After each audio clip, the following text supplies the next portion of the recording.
සාමාන්‍ය සමය 32 වන සතිය බදාදා. පළමු වන දේව ප්‍රකාශනය. සලමොන්ගේ ප්‍රඥා හවෙනි පරිච්ඡේදයේ 1 සිට 11 දක්වා. රජවරුනි, සවන් දී තේරුම් ගන්න. දුර රටවල පාලකයනි, පරිස්සම් වන්න. ඔබ සැමගේ අනසකයට දහසක් දෙන පාලනය කරන්නෙනි. ඔබේ පුරවැසියන් විශාල සංඛ්‍යාව ගැන පාරට්ටු කරන්නෙනි. මෙයට සවන් දෙන්න. බලය වූ කලී ඔබට සමිඳුන්ගෙන් ලැබෙන දීමනාවකි. පරමාධිපත්‍ය අති මහෝත්තමයන්ගෙන් පැමිණෙන්නේකි. එතුමානෝ ඔබේ ක්‍රියා විමසා බලනසේක. ඔබේ අදහස් සියුම් ලෙස පරීක්ෂා කරනසේක. රාජ්‍යයේ පරිපාලකයන් වශයෙන් ඔබ සාධාරණ ලෙස පාලනය නොකළා වූ නම්, ව්‍යවස්ථාව නොපිළිපැත්තා වූ නම්, දෙවිඳුන්ගේ අභිමතයේ පරිදි නොහැසිරුණෝ නම්, එතුමානන් ඔබ වෙත වේගයෙන් භයානකවද පැමිණෙනු ඇත. බලවතුන් හට සහ ප්‍රභූන් හට ක්‍රූර විනිශ්චයක් වෙන් කර ඇත. බැගෑපත් අයට අනුකම්පා සහගතව කමා කරනු ලැබේ. බලවත් අයට දරුණු ලෙස දඬුවම් කරනු ලැබේ. සියල්ලන්ට අධිපති සමිදානන් කිසි කෙනෙකු අභිමුව බියෙන් මිරිකෙන්නේ නැත. මහන් තත්වයේ ගැන විස්මිත නොවනු ඇත. මන්ද එතුමානෝම ලොකු කුඩා සියල්ලන් මැවුසේක. සියල්ලන්ටම එක ලෙස සියලු දේ සපයනසේක. එහෙත් එතුමානෝ බලයේ සිටින අය දැඩි ලෙස පරීක්ෂා කොට බලනසේක. එසේය රජවරුනි. ප්‍රඥාව කුමක්ද කියා ඔබ ඉගෙනගෙන වරද නොකරන ලෙස මාගේ වචනය දෙන්නේ ඔබටය. මන්ද සුද්ධ දේ සුද්ධ ලෙස පිළිපදින අය සුද්ධවන්තයන් මෙන් ගණන් ගනු ඇත. ඔවුන්ගෙන් උපදෙස් ලබා ගැනීම නිසා ඔවුන් තුල ඔවුන් හට ආරක්ෂාව සැලසෙනු ඇත. එබැවින් මාගේ වචනය පැමිණෙන තෙක් බලා සිටින්න. ඊට ආශාවෙන් සිටින්න. ඒ ඔබට උපදෙස් දෙනු ඇත. දේව වචනය මෙසේය. දෙවියන් වහන්සේට ස්තෝත්‍ර වේවා. තිසේසය ලූක් 17 වන පරිච්ඡේදයේ 11 සිට 19 දක්වා. යේසුස් වහන්සේ ජෙරුසලම් බලා යද්දී සමාරිය හා ගලිලේ මැදින් ගමන් ගත්සේක. උන්වහන්සේ එක් ගමකට ඇතුළු කල ලාදුරු රෝගියෝ 10 දෙනෙක් උන්වහන්සේට හමු වූහ. ඔහු දුරින් සිට යේසුස් වහන්සේ ආචාර්යනි අපට කරුණා කළ මෙනවයි හඬ නගා කීහ. උන්වහන්සේ ඔවුන් දැක ඔබ ගොස් පූජකවරුන් අභිමුඛෙහි පෙනී සිටින්නයි වදාළසේක.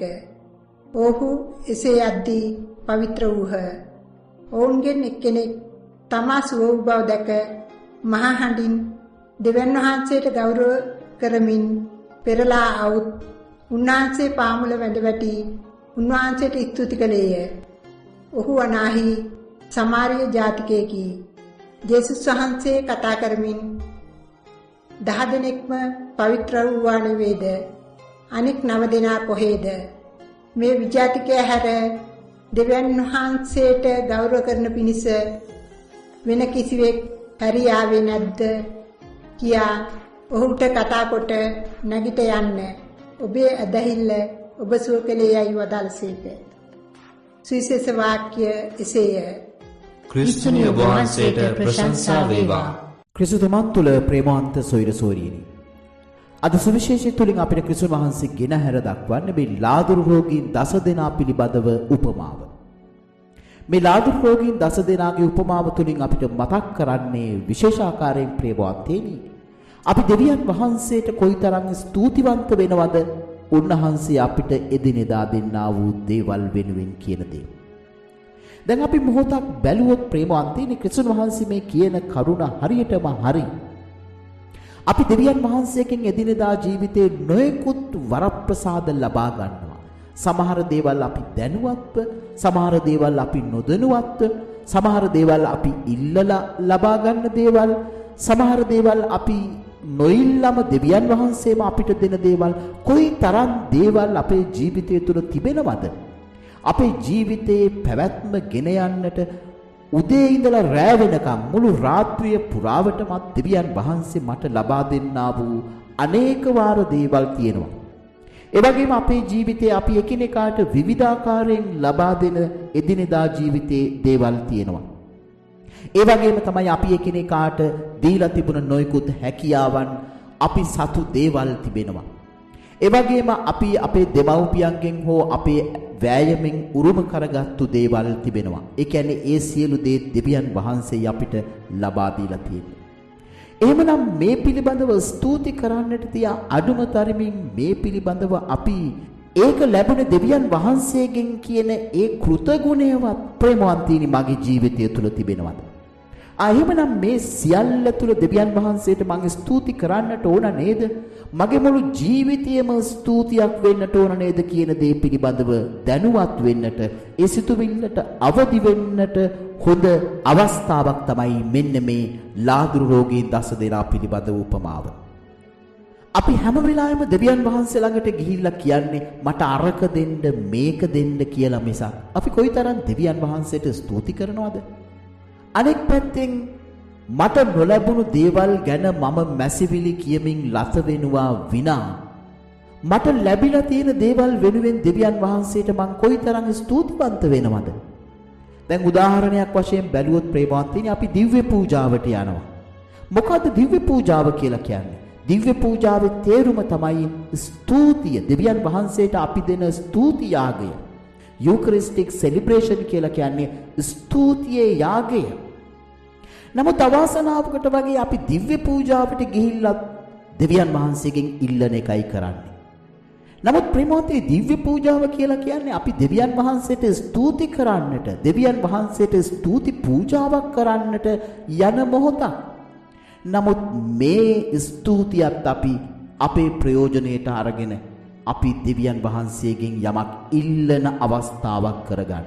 එහෙමනම් බලන්න අර නැවත හැරී ආපුවේ නැති ලාදුරු රෝගීන් 9 දෙනාගේ ගණයට නෙමෙයිද අපි වැටෙන්නේ? අපි දෙවියන් වහන්සේට ස්තුති කරන්නේ නැහැනේ ප්‍රේමවන්තයනි. එහෙමනම් අපේ ජීවිතය දිහා බලන්නට අද දවස මේ උපමාව අපිට හරියට වටිනවා. අපි ඉල්ලනවට වැඩියෙන් දෙවියන් වහන්සේට ස්තුති කරන්නට ඕනයි කියන සිතුවිල්ලට අවදි වෙමු. අපි ජීවිතයේ මගේ ජීවිතයේ දෙස හැරිලා බැලුවොත් දෙවියන් වහන්සේ මට මොන තරම් දේවල් දීලා තියෙනවද? එදිනෙදා ජීවිතේ උන්වහන්සේ මට මොන තරම් දේවල් දීලා තියෙනවද? මගේ ජීවිතයට උරුම වෙච්ච දේවල් මම ලැබුවේ දෙවියන් වහන්සේගෙන් නේද කියලා මට හැඟෙයි, මට දැනෙයි. එහෙමනම් ඒ සියල්ලට ප්‍රේමවන්තේනි මන් නිරන්තරයෙන්ම ස්තුති කරන්නට ඕන.